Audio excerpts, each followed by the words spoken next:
Hello and welcome to the Reach Wellness channel. सबसे पहले मैं आप सभी को थैंक यू बोलना चाहता हूँ। Thank you everyone. Thank you to all our existing subscribers जिन्होंने अभी तक हमें काफ़ी सपोर्ट किया है और हमें इंस्पायर किया है और ज़्यादा अच्छा कंटेंट बनाने के लिए। आज की वीडियो जो है हमारे एग्जिस्टिंग कंटेंट से थोड़ी अलग है। आज हम बात करेंगे किस तरीके से हम एक इको फ्रेंडली लाइफ जी सकते हैं, किस तरीके से हम क्वालिटी ऑफ लाइफ बढ़ा सकते हैं अपनी डेली लाइफ में छोटी छोटी चीज़ें करके, नेचर से थोड़ा क्लोज होके।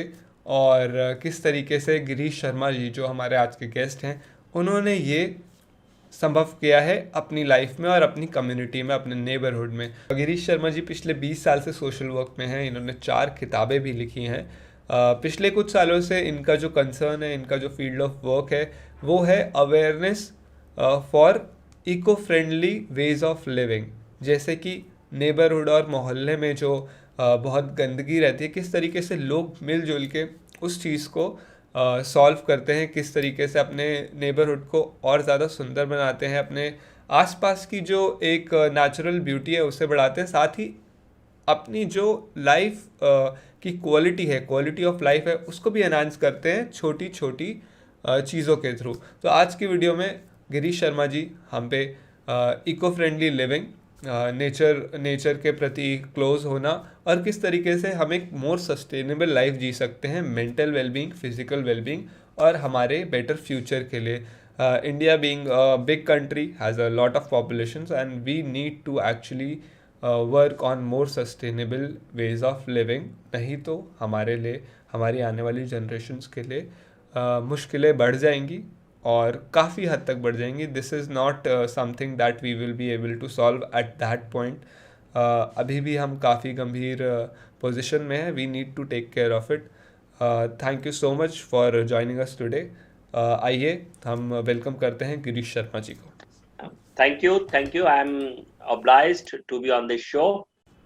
ओके, तो सर आप हमारे पहले गेस्ट हैं। मैं आपसे ये जानना चाहूँगा कि आपकी जो ये जो साफ सफाई को लेके मुहिम थी, इवन बिफोर द स्वच्छ भारत अभियान was nationally launched, it was way before I remember. मैं शायद आपके पास व्हेन आई वाज 16 और समथिंग, आई एम 23 नाउ, और कुछ 7 साल पहले आई वाज देयर एंड मैंने एक हल्का सा डॉक्यूमेंट्री बनाई थी आप लोगों के साथ। And I remember it was like way before PM Modi and everything, this thing happened, Swachh Bharat, and लोग थोड़ा सा उससे आई गेस थोड़ा सा मूव हुए हैं, but there is still lot to do. तो मैं जानना चाहूँगा, I have actually been to your neighbourhood and I have seen the changes and even I have experienced in my personal life कि किस तरीके से एक जो साफ नेबरहुड्स होते हैं वो कितना ज़्यादा हेल्पफुल होते हैं लोगों की लाइफस्टाइल और लोगों की क्वालिटी ऑफ लिविंग को बढ़ाने के लिए। तो मैं आपसे जानना चाहूँगा, ये जो सफाई एक्सप्रेस की मुहिम है ये आपने कैसे शुरू की, क्या इंस्पिरेशन थी and how has it been? तो सफाई एक्सप्रेस ये जो एक कैंपेन है ये 2013 में शुरू हुआ था। जैसा कि आपने बताया कि ये मोदी जी के स्वच्छ भारत अभियान से करीब 8 या 9 महीने पहले हम लोगों ने शुरू किया था।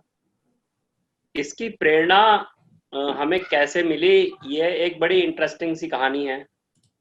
हमारे घर के सामने, क्योंकि हमने जो शुरुआत की वो हमने किसी दूसरी जगह से नहीं की, हमने अपने घर के सामने से शुरुआत की।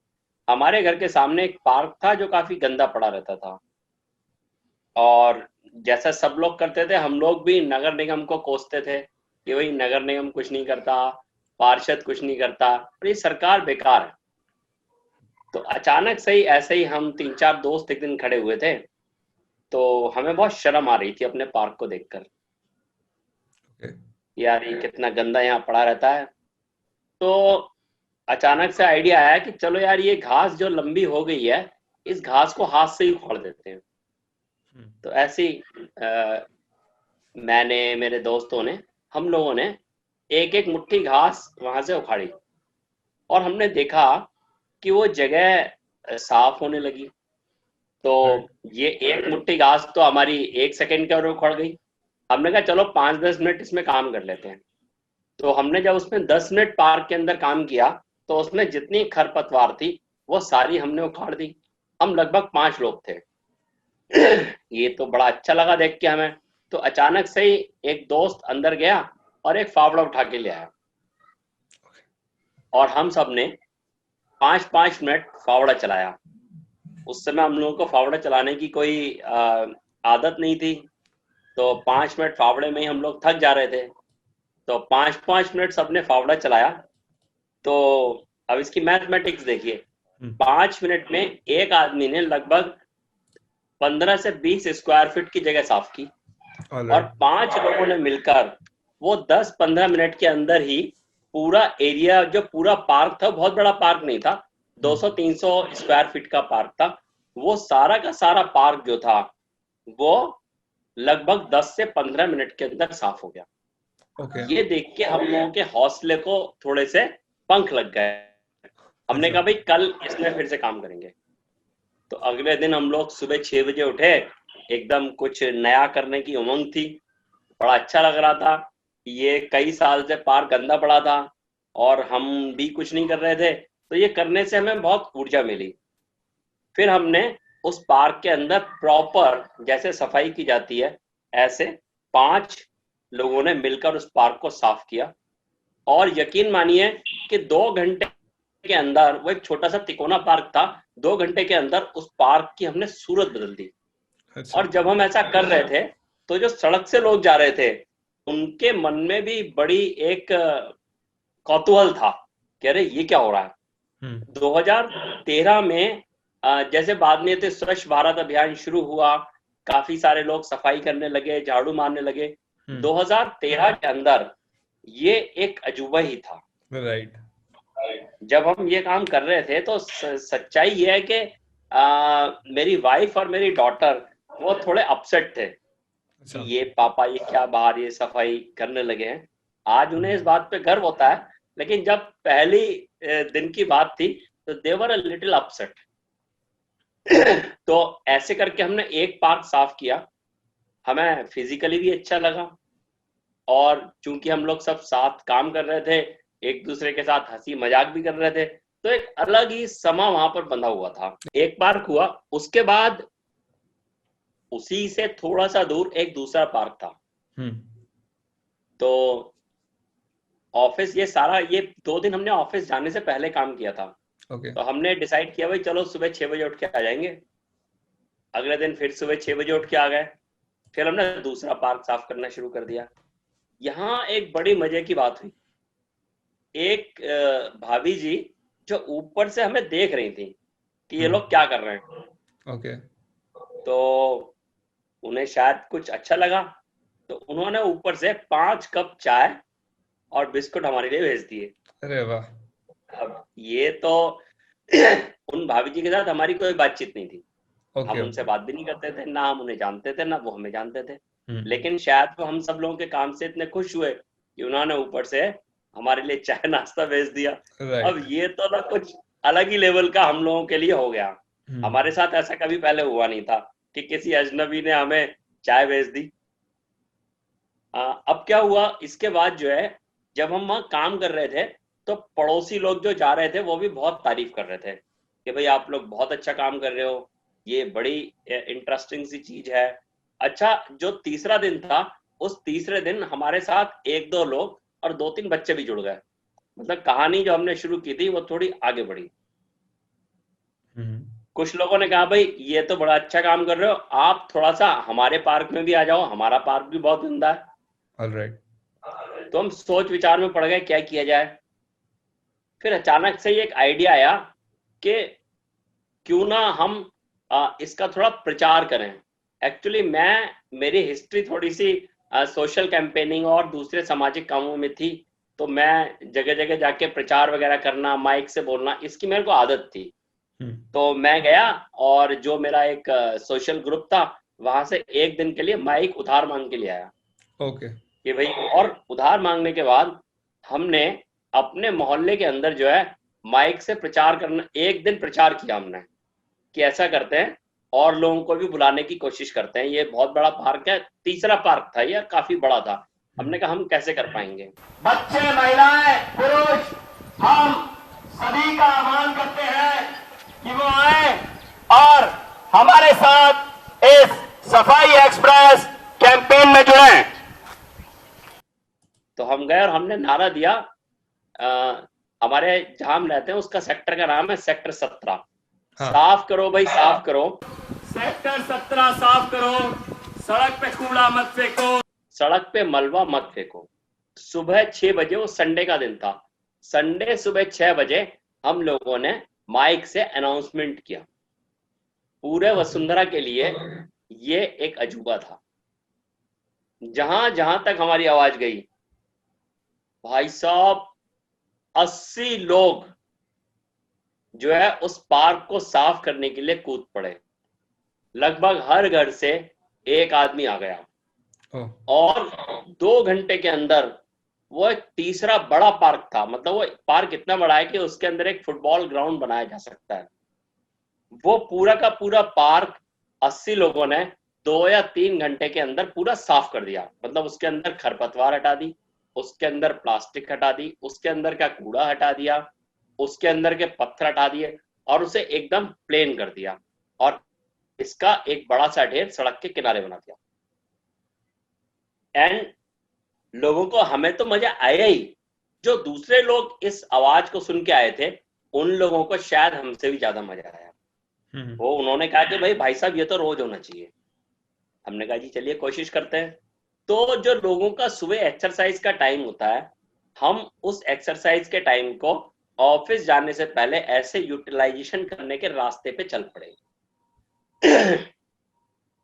हम लोग प्रचार भी करने लगे, हमने एक फेसबुक पेज भी बना लिया। मतलब 10-12 दिन के अंदर ही हमको ये समझ में आ गया कि ये चीज जो हम कर रहे हैं ये कुछ अलग है।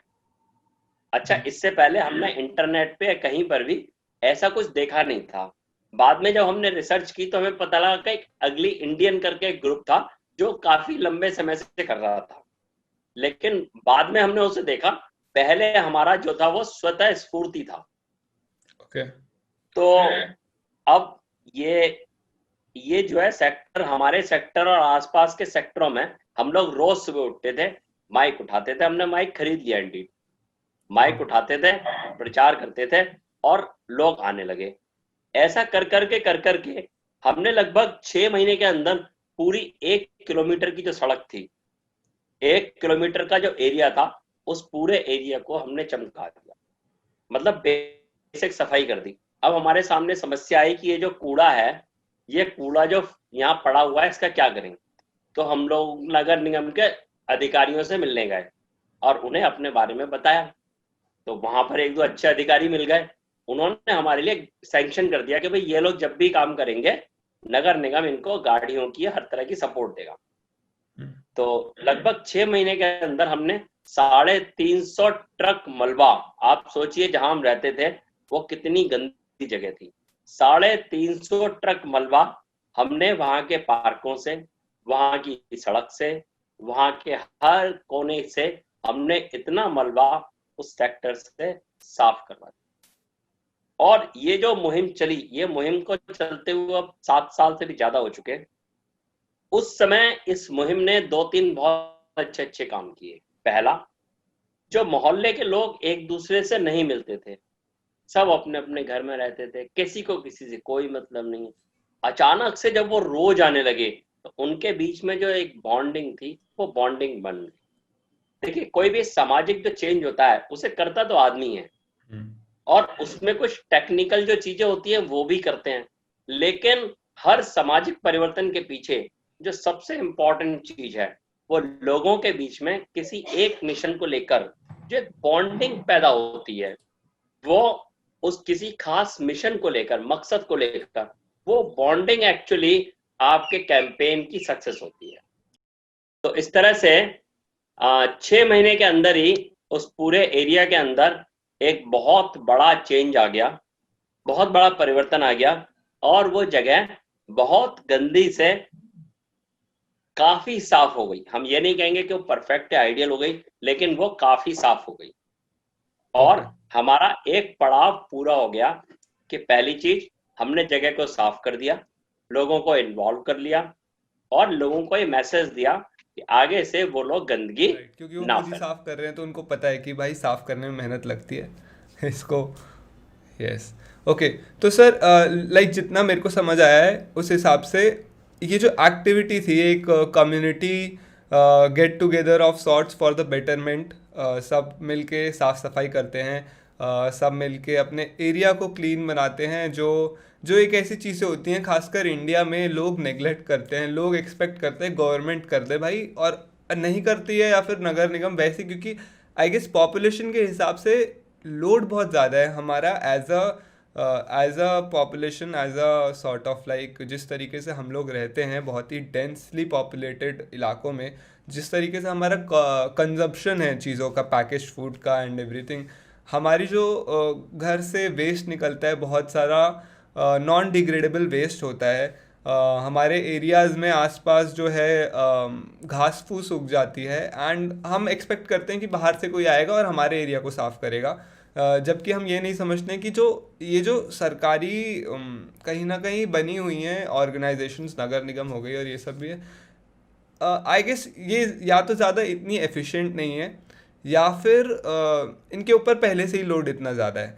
सो आई गेस जो जो आप लोग करते हैं उससे दो तीन चीज़ें, एक तो मतलब जो फ़ायदा है वो कुल मिला के इतना होता है, जो आई गेस बहुत बड़ी चीज़ है, एक कि जो आसपास के लोग जो घुलते मिलते नहीं थे पहले, उनमें एक बॉन्डिंग क्रिएट होती है, उससे एक जो एरिया है एक कहीं ना कहीं एक पॉजिटिव एनवायरनमेंट बनता है, और एक जो मेंटल वेलबींग होती है कि आपके आसपास के लोगों से आपकी बातचीत है, उनको आप जानते हैं, आप कभी सड़क पे चलते हुए सैड दिख रहे हैं तो कोई ना कोई आपको रोक के पूछ सकता है अरे क्या हो गया, एंड कहीं ना कहीं वो आप वेंट आउट कर सकते हैं। कुल मिला के लाइक एक ये मेंटली बहुत अच्छी चीज़ हो जाती है कम्युनिटी में रहने वाले लोगों के लिए। दूसरी चीज़ साफ़ सफाई तो होती है, जिससे आई गेस धूल मिट्टी जो है वो कम हो जाती है, एयर क्वालिटी काफ़ी बढ़ जाती है, इवन जस्ट अगर आप एक कुल मिला के जो घास फूस है एंड एवरीथिंग है, इसी को अगर ढंग से कंट्रोल में रख लें, जो ज़्यादा वीड्स होते हैं, जो कहीं ना कहीं पेड़ पौधे जो जंगली होते हैं, जिनका ज़्यादा कोई फ़ायदा नहीं होता है, उनको अगर आप क्लियर आउट कर दें तो ये रहता है कि जो जंगली कीड़े मकोड़े होते हैं उनका थोड़ा सा लाइक पॉपुलेशन ग्रोथ कम रहती है एरिया में। साथ ही अगर आप उसी एरिया में पेड़ लगा दें, और जो कि आप लोग करते हैं, तो वो पेड़ से सॉइल भी जो है जमा रहता है, और अगेन धूल मिट्टी नहीं होती है, और जो बाहर से पॉल्यूशन आता है, जो कार्बन डाइऑक्साइड की प्रॉब्लम बहुत ज़्यादा है खासकर दिल्ली एनसीआर नॉर्दर्न एरियाज़ में, या फिर जो बिग सिटीज़ हैं उनमें, वो भी एक कहीं ना कहीं काफ़ी हद तक कम हो जाता है, गर्मियों में टेम्परेचर सही बना रहता है। तो कुल मिला के आई गेस ये सब फ़ायदे हैं। इन पे आप कुछ अगर टिप्पणी करना चाहें कि अभी तो आपने मेरे को जो बताया है वो एक कम्युनिटी गेट टुगेदर का जो एस्पेक्ट है वो आपने बताया है, अगर आप एक हेल्थ के sort of point of view से अगर आप बताएं कि आप लोगों ने जब ये सब किया, एंड आप लोगों ने और भी आपके इलाके के आसपास के इलाकों में जा जाके लोगों को अवेयर किया, लोगों की खुद उनके ग्रुप्स बनाए, ऐसे ग्रुप्स जो आप नहीं जाते और वो लोग खुद ऑपरेट करते हैं, ऐसा भी आई गेस होता है। तो उस हिसाब से आपको क्या लगता है कि ये जो एरियाज में रहने वाले लोग हैं इनकी हेल्थ पे, इनकी वे ऑफ लिविंग पे क्या फ़ायदा हुआ है? देखिए, ये जो इस तरह के कम्युनिटी ड्रिवन प्रोग्राम है, इनके 2-3 फायदे हैं। सबसे पहला कि खास तौर से जो शहर हैं, उनकी जिंदगी में आदमी ऑफिस की भागदौड़ के अंदर या अपने काम की भागदौड़ के अंदर इतना ज़्यादा बिजी रहता है कि उसको लोगों से मिलने जुलने का, दोस्त बनाने का मौका नहीं मिलता, और जिसकी वजह से बहुत सारे लोग डिप्रेशन का शिकार भी होते हैं। जब आप हमारे जैसी मुहिम में रोज सुबह उठकर आते हैं, सफाई एक्सप्रेस जैसी उसमें, तो आप लोगों से बातचीत करते हैं। दूसरा, आप फिजिकल एक्टिविटी भी करते हैं। भाई जनरली शहरों में फिजिकल एक्टिविटी के नाम पर लोग रनिंग कर रहे हैं, जिम जा रहे हैं, तो इस तरह से गार्डनिंग करना, फावड़ा चलाना, कुदाल चलाना, ये आपको फिजिकली फिट रखता है। लोगों से बातचीत करके आप मेंटली फिट रहते हैं, और जब आपके चारों तरफ का एनवायरनमेंट अच्छा होता है तो आपके मन में एक खुशी रहती है, और वो जो खुशी है वो धीरे धीरे आपके मन में जो प्रॉब्लम्स हैं, जो अवसाद हैं, जो साइकोलॉजिकल प्रॉब्लम्स हैं, वो धीरे धीरे दूर रहती हैं। बहुत सारी हमारी बीमारियां ऐसी हैं जो अकेलेपन की वजह से, एक्सरसाइज ना करने की वजह से, एक्टिव ना रहने की वजह से होती हैं। इस तरह के कैंपेन्स में हमने देखा है कि वो सारी चीज़ें बहुत हद तक दूर होती हैं। जब हमारी ये सफाई एक्सप्रेस चली और अखबारों ने भी इसको काफ़ी कवर किया, तो बहुत सारी जगहों से लोग आए, जैसा कि आपने कहा, बहुत सारी जगहों से लोग आए। हमको भी बहुत जगह कंसल्टिंग के लिए हम भी वहाँ पर गए, वहाँ उन्हें बताया, और इस तरह के छोटे-छोटे ग्रुप सेटअप हुए। इसमें आज की तारीख में जो हमारी सोच है इस पूरे कैंपेन के बारे में वो ये है कि ये जो हम काम कर रहे हैं, इससे हमारे शरीर को डायरेक्ट फायदा है। जब हम मिट्टी के साथ काम करते हैं, प्लांट्स के साथ काम करते हैं, कीट पतंगों के साथ काम करते हैं, तो जब हम उनके टच में आते हैं तो हम बहुत सारे दूसरे बैक्टीरिया, वायरसेस के टच में भी आते हैं, और हमारी बॉडी नेचुरल इम्यूनिटी एक जनरेट करती है। तो हेल्थ का सबसे बड़ा बेनिफिट ये है, खास तौर से मिट्टी के साथ काम करने का, कि आपकी इम्यूनिटी बढ़ती है। धीरे धीरे वो बैक्टीरिया, वायरस आपके साथ, आपको शायद अटैक करते होंगे, और उनके अगेंस्ट एंटीजेंस बनते हैं। तो ये भी एक बहुत बड़ा फायदा है। आज शहरों के अंदर हम देख रहे हैं लोग मिट्टी के बिल्कुल टच में नहीं है। गांव में कहते हैं ना कि मिट्टी से जुड़ा आदमी है, तो वो जब हम मिट्टी के साथ काम करते हैं तभी मिट्टी से एक्चुअली जुड़ते हैं। तो हम जो है पिछले 6-7 साल से मिट्टी के साथ जुड़े हुए आदमी बन गए हैं, और लगातार इसके साथ काम करते हैं। इसमें बहुत सारी लर्निंग्स भी होती हैं। टीम में कैसे काम करना है, टीम स्पिरिट क्या होती है, कोई चैलेंज आ गया मान लीजिए उस चैलेंज को आप कैसे ओवरकम करेंगे। तो ये सारी चीज़ें जो हैं वो आपको इस तरह के कम्युनिटी प्रोग्राम्स में एक्सपीरियंस करने को मिलती हैं, और आपका health, physical as well as mental, better होता है। ओके। तो सर, ये तो आपका सफर रहा है। अभी आप बताइए कि लोग जो हैं, जो प्रोबेबली दिल्ली या आसपास के एरिया में रहते हैं, या ऑल ओवर इंडिया कहीं भी रहते हैं, एक कॉमन सा हमारी हैबिट्स है, कॉमन सी प्रॉब्लम्स है सबकी। तो वो लोग ऐसा क्या करें कि ये जो पॉल्यूशन हो गया, या फिर जो उनके आसपास की जो गंदगी है, और जो उनकी एक लाइफस्टाइल का सॉर्ट ऑफ एक जो क्वालिटी है वो थोड़ी सी गिर के रहती है, उसको बढ़ाने के लिए छोटी छोटी चीजें वो क्या कर सकते हैं, जिनसे एक साफ सफाई बनी रहे, साफ हवा बनी रहे उनके आसपास, और उनकी जो लाइफस्टाइल है और जो लाइफ क्वालिटी ऑफ लाइफ है वो थोड़ी सी एनहांस हो। सही सवाल आपने किया है। देखिए, इसमें सबसे पहली चीज जो मैं लोगों को सलाह दूंगा या लोगों को राय दूंगा, कि अपने आप को नेचर के साथ जोड़िए किसी भी तरह से। ये ज्यादा मुश्किल नहीं है। आप सबसे पहले अपने घर से शुरुआत करिए। होम कंपोस्टिंग के आजकल बहुत सारे सॉल्यूशंस आ गए हैं, जिसके अंदर आप अपने किचन के वेस्ट से खाद बना सकते हैं। बोकाशी, केओमी, आप इंटरनेट पे रिसर्च करेंगे, आपको होम कंपोस्टिंग के बहुत सारे नुस्खे मिल जाएंगे। इवन आप अगर अपने किचन के वेस्ट को डायरेक्टली मटके में भी डालेंगे, वो भी कुछ दिनों के अंदर डायरेक्टली खाद बन मटके में? जाएगी।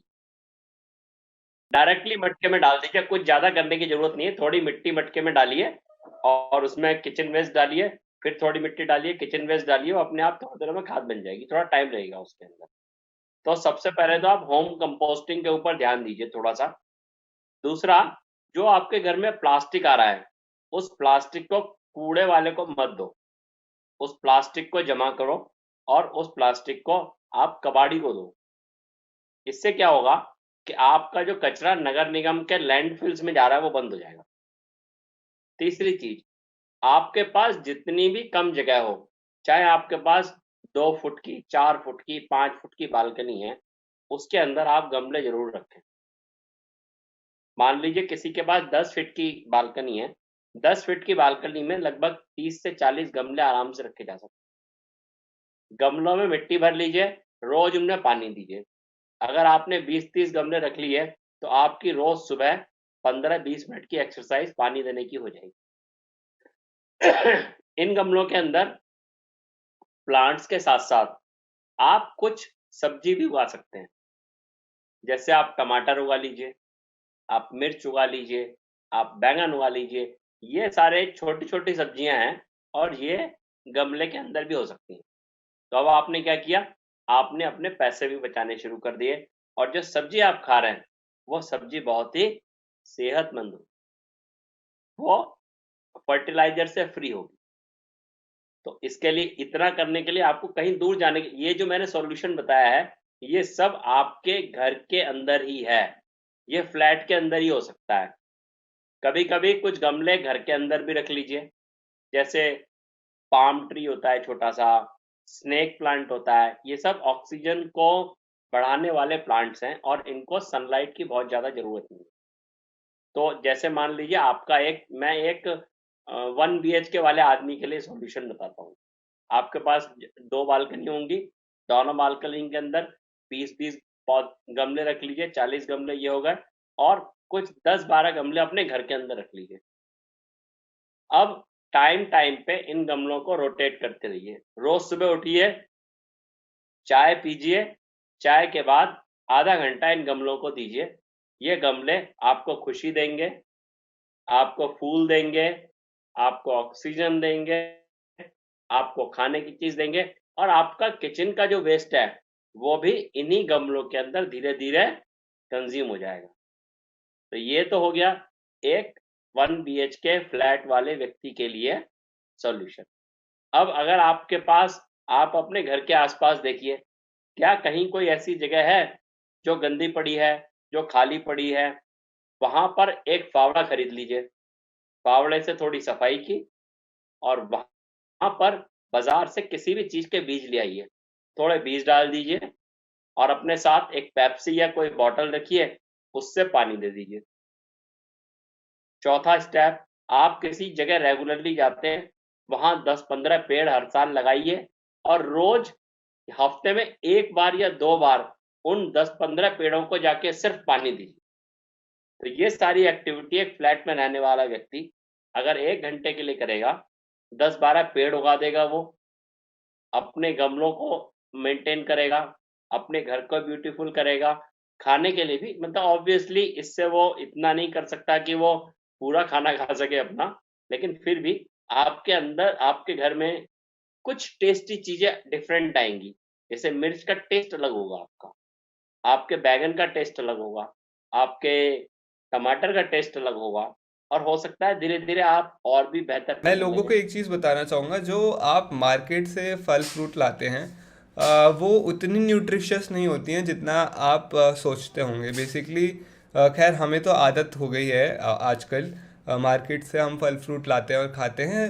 उन फल फ्रूट्स में, उन वेजिटेबल्स में काफ़ी हद तक पेस्टिसाइड्स मिले होते हैं। वो केमिकल्स, हार्मफुल केमिकल्स होते हैं जो कहीं ना कहीं आप देखते हैं कि शरीर की इम्यूनिटी को तो कम करते ही हैं, साथ में कैंसर हो गया, फटीग हो गया, डिप्रेशन, लाइक स्ट्रेस बढ़ाते हैं शरीर में। Stress is not just mental, stress is not just mental, it is also like it also comes from एक, जो आपके बॉडी ऑर्गन्स अगर डिसफंक्शनल हो जाते हैं पेस्टिसाइड्स वाले खाने को लेके, या फिर केमिकल के खाने की वजह से, केमिकल जो मिला होता है उसकी वजह से, तो वो जब ऑर्गन्स डिसफंक्शनल होते हैं या फिर हल्के बहुत भी इम्बैलेंसेस होते हैं बॉडी में केमिकल लेवल पे, एल्कमी लेवल पे, तो कहीं ना कहीं उससे भी स्ट्रेस जनरेट होता है। और स्ट्रेस सबसे बड़ी एक चीज़ है जिससे छोटी बड़ी सारी बीमारियां पैदा होती हैं। तो ये चीज़ आप बहुत ध्यान रखिएगा। मैं सारे व्यूअर्स से एक रिक्वेस्ट करूँ, जितना हो सके ऑर्गेनिक फूड लीजिए, खुद से उगाइए। खुद से नहीं उगा सकते हैं,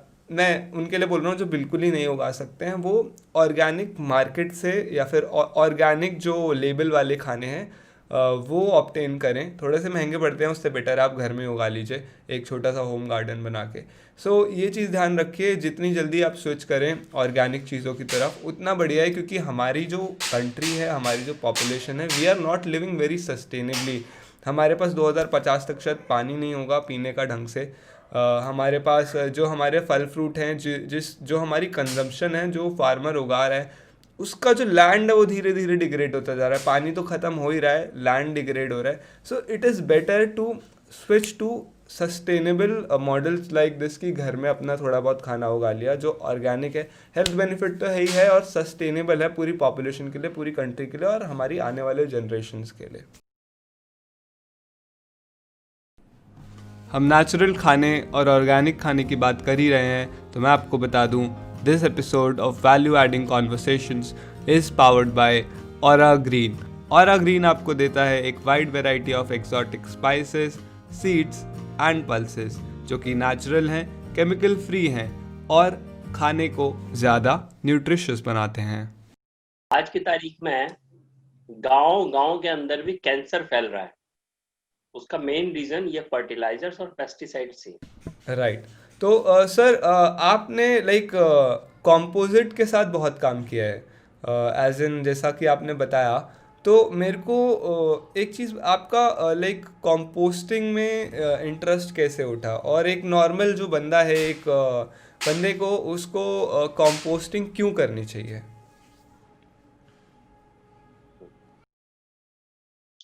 देखिए, कंपोस्टिंग का जो मेरा इंटरेस्ट था वो इस बात से उठा कि जो गाजियाबाद शहर है उसमें कूड़े के बहुत बड़े बड़े अंबार लगे हुए हैं। मतलब कूड़े के पहाड़ बने हुए हैं, शहरों के हर शहर के अंदर बने हुए हैं जहाँ पर कूड़ा डंप हो रहा है।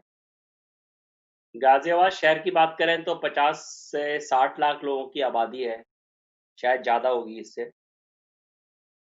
यहाँ टनों के हिसाब से रोज कूड़ा प्रोड्यूस हो रहा है और इस कूड़े में मेन कूड़ा क्या है? किचन वेस्ट है। ये जो किचन वेस्ट है इसके अंदर दो इंपॉर्टेंट चीजें हैं, एक बायोडिग्रेडेबल एलिमेंट्स हैं, दूसरा प्लास्टिक नॉन बायोडिग्रेडेबल एलिमेंट्स होते हैं। अगर हर परिवार थोड़ी सी कोशिश करे, थोड़ी सी, ज्यादा नहीं, थोड़ी सी, 10 मिनट 15 मिनट, और वो अपने इस किचन वेस्ट को कंपोस्ट में कन्वर्ट कर दे, तो आप चाहें उसको अपने घर में कंज्यूम करो। मतलब कंपोस्ट को उठा के पार्क में फेंकाओ, वो कूड़ा नहीं है, वो एक्चुअली ब्लैक गोल्ड है जो पार्क की फर्टिलिटी को बढ़ाएगा। तो ये जब हमने कूड़े के पहाड़ देखे तो हमारे दिमाग में आया कि भाई ये कूड़े के पहाड़ कैसे कम हो सकते हैं। तो नेट पे रिसर्च की तो देखा कंपोस्टिंग की जाए, तो तब से वो होम कंपोस्टिंग का आइडिया हमारे दिमाग में आया। मैं पिछले 5 साल से लगातार होम कंपोस्टिंग कर रहा हूँ। मेरे घर से पिछले 5 साल में आलू का एक छिलका भी कूड़े में नहीं गया। वो सब मेरे घर के आसपास के गार्डन्स में या मेरे खुद के गमलों के अंदर ही हमने होम कंपोस्ट करके उसको रिकंज्यूम कर लिया। तो अगर मान लीजिए 50 लाख लोग ये निर्णय करें कि हम सब जहां तक संभव है होम कंपोस्टिंग करेंगे, तो हमारे पास हम टनों के हिसाब से कूड़ा शहर के कूड़ा घर में जाने से रोक सकते हैं। और दूसरा काम कि जो वेस्ट जो कूड़ा हम फेंक देते हैं, जो नगर निगम की गाड़ी से जाता है, अगर उस कूड़े में से प्लास्टिक निकाल के हम इसको दे दें जो कबाड़ी आता है, तो कबाड़ी के भी 4 पैसे बनेंगे, उसकी भी आजीविका चलेगी और चीज कूड़ा बनने की बजाय रिसाइकिल प्रोडक्ट बन जाएगी। मतलब किचन का वेस्ट कूड़ा, उस कूड़े से 2 चीजें निकाली आपने और दोनों को यूजफुल एंटिटी के अंदर कन्वर्ट कर दिया। ये है कंपोस्टिंग के फायदे। और कंपोस्टिंग की प्रेरणा इसी बात से मिली कि जब हमने कूड़े का पहाड़ देखा तो हमने सोचा कि भाई हमने भी पिछले 8-10 साल जितने दिनों से हम गाजियाबाद शहर में, इसमें जरूर हमारा भी कचरा होगा कहीं ना कहीं। हो सकता है इतना हो, इतना हो, इतना हो, लेकिन फिर हमने प्रण किया कि हम इसको आगे से यहाँ नहीं देंगे। इसको जितना भी घर में आ रही है चीजें, उनको किसी तरह से रिसाइकिल करके नेचर को वापस दें। तो ये जो सर हमारा नेशन है इंडिया, हमारी जो पॉपुलेशन है वो दुनिया में सबसे ज़्यादा यंग है। Basically we have the highest number of young people in the world, anywhere in the world. तो बेसिकली आप कह सकते हैं कि अब जो हमारी कंट्री की वर्कफोर्स है, हमारे कंट्री की जो एक पॉपुलेशन है, वो मोस्टली यंग है, एनर्जेटिक है, और कहीं ना कहीं काफ़ी ज़्यादा एजुकेटेड और समझदार भी हो रही है, ओपन भी हो रही है। सो उनके लिए आप क्या मैसेज देना चाहेंगे for a sustainable living, for a healthier living, for a better quality of life and देखिए, वेल बीइंग? मैं यूथ से यही कहना चाहूंगा कि नेचर कहीं बाहर नहीं है, नेचर हम खुद हैं।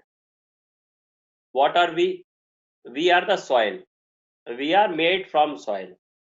अगर हम इस सॉइल को सही नहीं रखेंगे, इस एनवायरनमेंट को ठीक नहीं रखेंगे, तो ना सिर्फ आने वाली पीढ़ियों के लिए प्रॉब्लम होगी, हमारे खुद के लिए भी प्रॉब्लम होगी, जो कि हो ही रही है।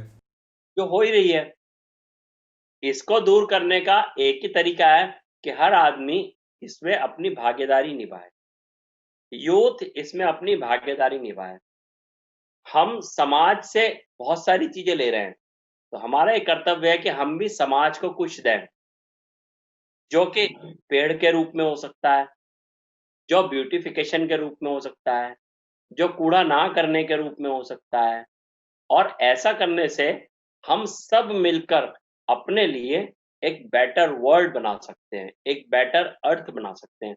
और आज की तारीख में तो ये अर्थ की मेजर प्रॉब्लम हो गई है।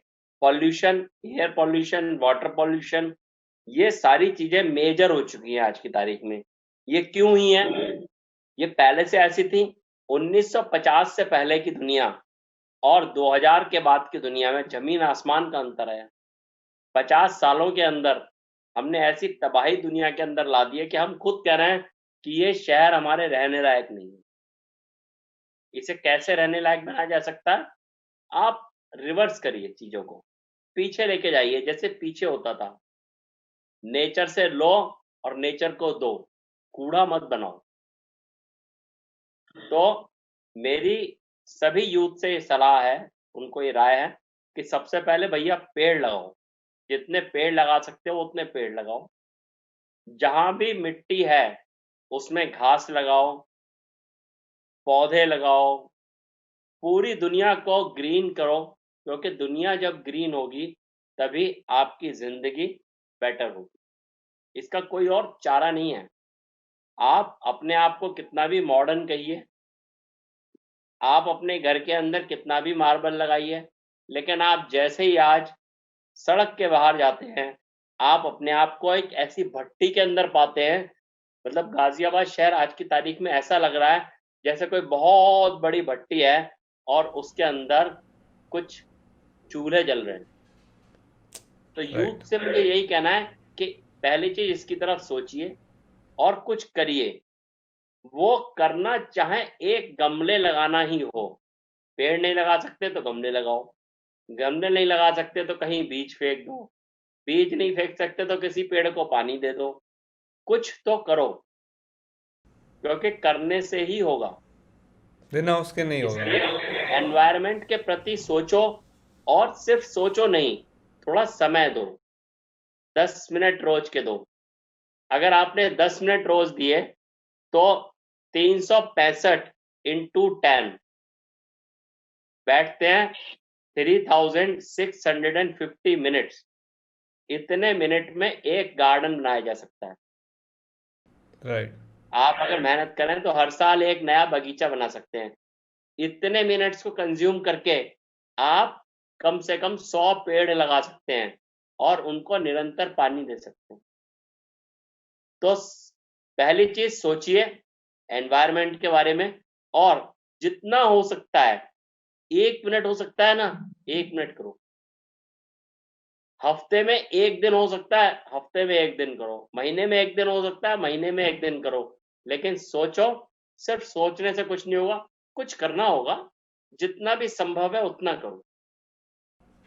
राइट। मतलब लोग तो आज ये कह रहे हैं कि गुठली कूड़े में डालने की बजाय पार्क में फेंक दो, ये भी करना ही है। हम्म। So there are lots of people who are doing something. So my message to youth is, first be aware, second think, third do it.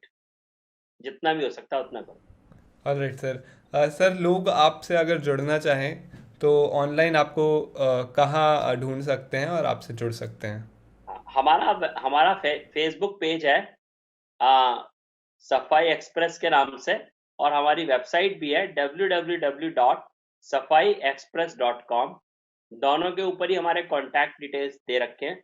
लोग चाहें तो हमसे वहाँ क्वेश्चन कर सकते हैं।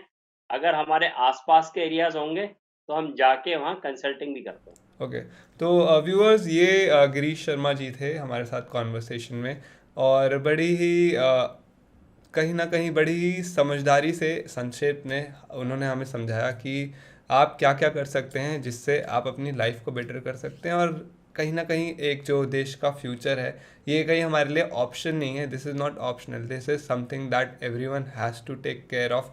नहीं करोगे तो कुछ नहीं होगा। अगले कुछ सालों में या तो आपको देश छोड़ के भागना पड़ेगा, और उसके बाद भी कहीं ना कहीं आपको दुनिया में कहीं जगह नहीं मिलेगी, क्योंकि this is a global problem, this is not a just a national problem. तो गिरीश शर्मा जी की जो एक जो उन्होंने कम्युनिटी स्टार्ट करी है सफाई एक्सप्रेस, उसका मैं लिंक आपको डिस्क्रिप्शन में दे दूँगा। हमारे साथ बने रहिए, और अगली वीडियो बहुत ही जल्दी आएगी। साथ ही साथ आपको याद दिला दूँ, अगर आपको और वीडियोस चाहिए तो चैनल को सब्सक्राइब करें, वीडियो अच्छी हो तो वीडियो को लाइक करें, और अगर आप हमसे चाहते हैं कि हम किसी स्पेसिफिक टॉपिक पे या किसी स्पेसिफिक चीज़ पे वीडियो बनाएं तो आप कमेंट्स में लिख सकते हैं, और भी कोई आपके थॉट्स या विचार हैं वो भी आप कमेंट्स में लिख सकते हैं नीचे। Thank you so much Girish ji हमसे जुड़ने के लिए।